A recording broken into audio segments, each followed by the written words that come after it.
প্রিয় দর্শক, আমি এই মুহূর্তে আছি কুষ্টিয়া মিউনিসিপ্যালিটি কাঁচা বাজারে, মুরগির বাজারে।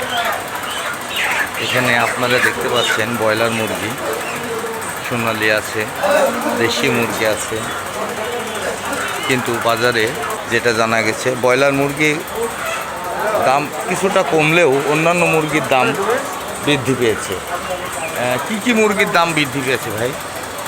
মুরগি বৃদ্ধি হয় তবে সোনালি ব্রয়লারের দাম বলতে 200 টাকা কেজি, 10 টাকা কেজি, মানে আমাদের মতো মাসে খাওয়া সম্ভব না। 180, 170 হলে খাওয়ালি হয়েছে।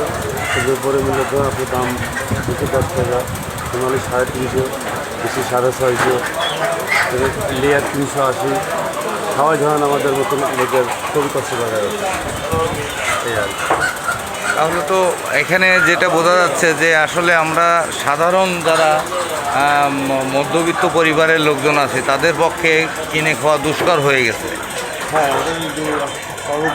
মানে দেশি, বিশেষ করে দেশীয় মুরগির গায়ে হাত দেওয়ার মতো উপায় নাই। এটা নাই। আপনারা দেখতে পাচ্ছেন যে এখানে এটা হচ্ছে মিউনিসিপ্যালিটি বাজারের মুরগির বাজার।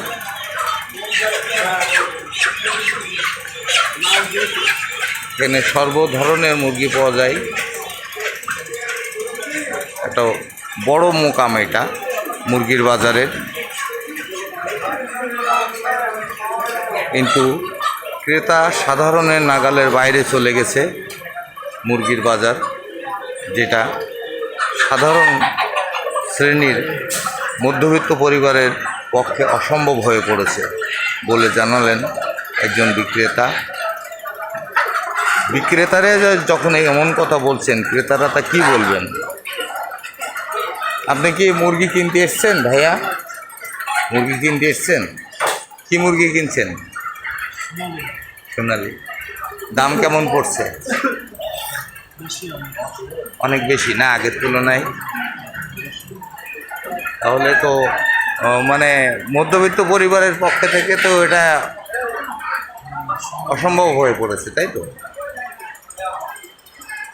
প্রিয় দর্শক, যেটি শুনছিলেন যে আসলে একজন ক্রেতা তিনিও বলছিলেন যে মধ্যবিত্ত পরিবারের জন্য এটা অসম্ভব হয়ে পড়েছে মুরগি কিনে খাওয়ার বিষয়টি নিয়ে। ধন্যবাদ, সকলে ভালো থাকবেন। প্রয়োজনে ভিডিওটিকে লাইক, শেয়ার, কমেন্ট করবেন এবং সাবস্ক্রাইব করবেন। ধন্যবাদ সকলকে।